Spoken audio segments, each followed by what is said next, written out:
بسم اللہ الرحمن الرحیم۔ ناظرین، آج ہم لائے ہیں آپ کے لیے حضرت عمر فاروق رضی اللہ تعالی عنہ کی زندگی کا ایک بہت خوبصورت واقعہ۔ دوستوں، دو نوجوان سیدنا عمر فاروق رضی اللہ تعالی عنہ کی محفل میں داخل ہوتے ہی محفل میں بیٹھے ایک شخص کے سامنے جا کر کھڑے ہو جاتے اور اس کی طرف انگلی کر کے کہتے ہیں، یا عمر، یہ ہے وہ شخص۔ حضرت عمر رضی اللہ تعالی عنہ ان سے پوچھتے ہیں، کیا کیا ہے اس شخص نے؟ یا امیر المؤمنین، اس نے ہمارے باپ کو قتل کیا ہے۔ عمر رضی اللہ تعالی عنہ پوچھتے ہیں، کیا کہہ رہے ہو؟ اس نے تمہارے باپ کو قتل کیا ہے؟ عمر رضی اللہ تعالی عنہ اس شخص سے مخاطب ہو کر پوچھتے ہیں، کیا تم نے ان کے باپ کو قتل کیا ہے؟ وہ شخص کہتا ہے کہ ہاں امیر المؤمنین، مجھ سے قتل ہو گیا ہے ان کا باپ۔ حضرت عمر رضی اللہ تعالی عنہ پوچھتے ہیں، کس طرح قتل ہوا ہے؟ وہ شخص کہتا ہے، یا عمر، ان کا باپ اپنے اونٹ سمیت میرے کھیت میں داخل ہو گیا تھا۔ میں نے منع کیا، باز نہیں آیا اور میں نے ایک پتھر دے مارا جو سیدھا اس کے سر میں لگا اور وہ موقع پر مر گیا۔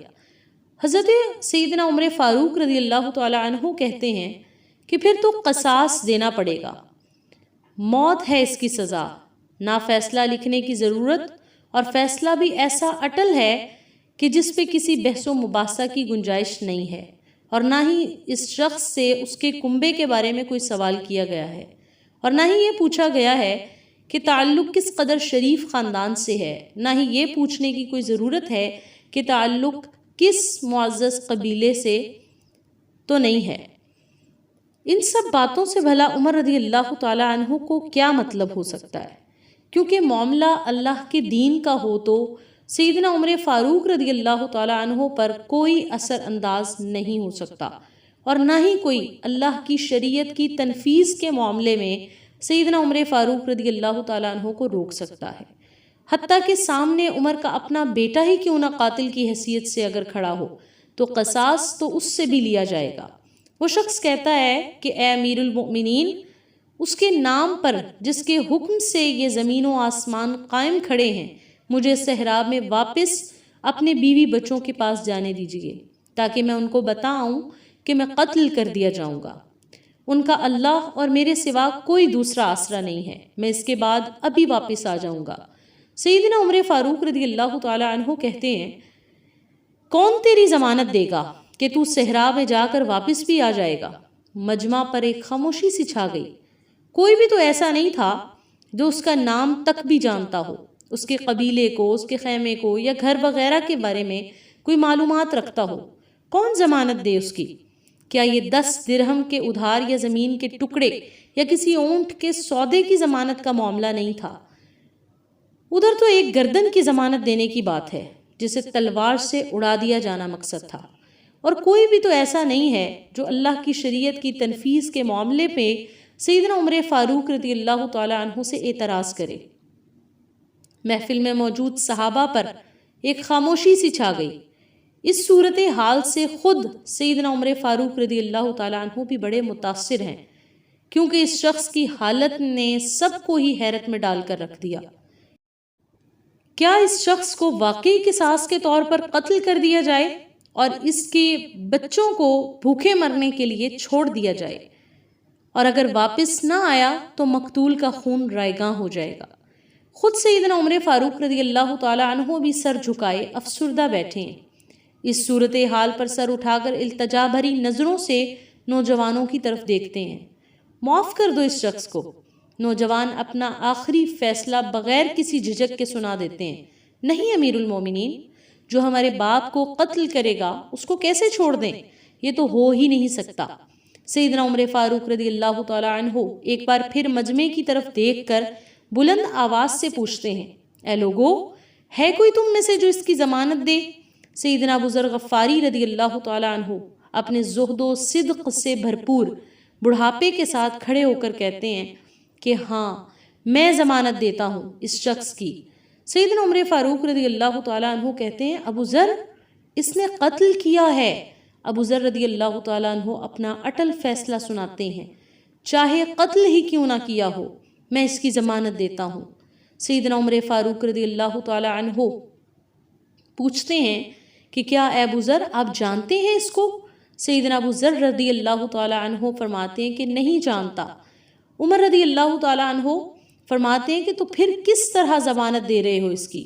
حضرت ابو ذر رضی اللہ تعالی عنہ فرماتے ہیں کہ میں نے اس کے چہرے پر مومنوں کی صفات دیکھی ہیں اور مجھے ایسے لگتا ہے کہ یہ جھوٹ نہیں بول رہا، یہ ضرور واپس لوٹ کر آئے گا۔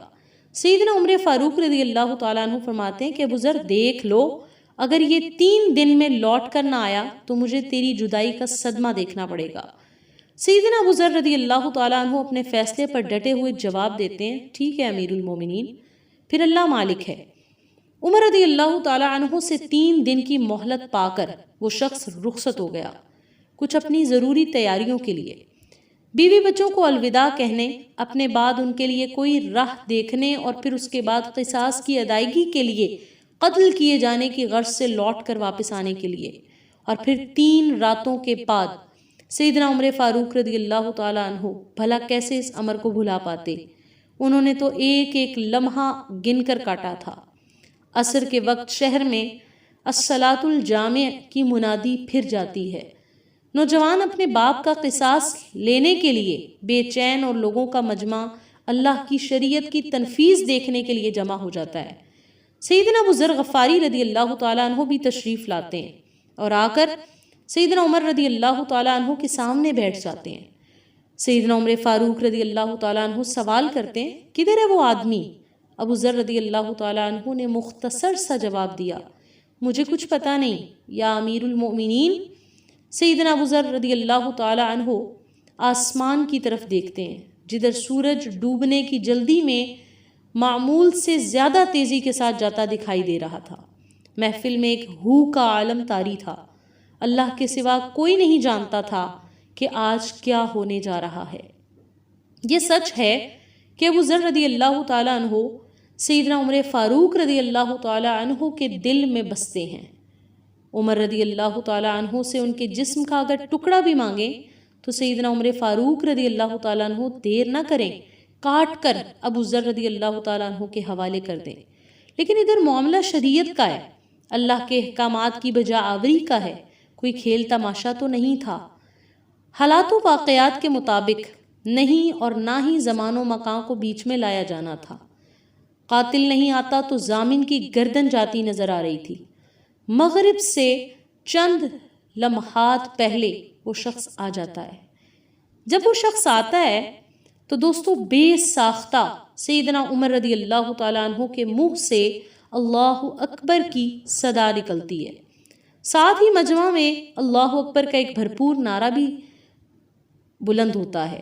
سیدنا عمر فاروق رضی اللہ تعالیٰ عنہ اس شخص سے مخاطب ہو کر کہتے ہیں، اے شخص، اگر تو لوٹ کر نہ بھی آتا تو ہم نے تیرا کیا کر لینا تھا، اور نہ ہی تو کوئی تیرا گھر جانتا تھا، نہ تیرا پتہ جانتا تھا۔ وہ بولا، امیر المومنین، اللہ کی قسم، بات آپ کی نہیں ہے، بات اس ذات کی ہے جو سب ظاہر و پوشیدہ کے بارے میں جانتا ہے۔ دیکھ لیجئے میں آ گیا ہوں، اپنے بچوں کو پرندوں کے چوزوں کی طرح صحرا میں تنہا چھوڑ کر، جدھر نہ درخت کا سایہ ہے اور نہ ہی پانی کا کوئی نام و نشان ہے۔ میں قتل کر دیے جانے کے لیے حاضر ہوں۔ مجھے بس یہ ڈر تھا کہ کہیں کوئی یہ نہ کہہ دے کہ اب لوگوں میں سے وعدوں کا ایفا ہی اٹھ گیا ہے۔ سیدنا عمر فاروق رضی اللہ تعالیٰ عنہ نے ابو ذر رضی اللہ تعالیٰ عنہ کی طرف رخ کر کے پوچھا، اے ابو ذر، تم نے کس بنیاد پر اس کی ضمانت دی تھی؟ حضرت ابو ذر رضی اللہ تعالیٰ عنہ نے کہا، اے عمر، مجھے اس بات کا ڈر تھا کہیں کوئی یہ نہ کہہ دے کہ اب لوگوں سے خیر ہی اٹھا لی گئی ہے۔ سیدنا عمر رضی اللہ تعالیٰ عنہ نے ایک لمحے کے لیے توقف کیا اور پھر ان 2 نوجوانوں سے پوچھا، کیا کہتے ہو اب؟ نوجوانوں نے، جن کا باپ مرا تھا، قتل ہوا تھا، روتے ہوئے کہا، اے امیر المومنین، ہم اس کی صداقت کی وجہ سے اسے معاف کرتے ہیں۔ ہمیں اس بات سے ڈر لگتا ہے کہ کہیں کوئی یہ نہ کہہ دے کہ اب لوگوں میں سے عفو درگزر ہی اٹھا لیا گیا ہے۔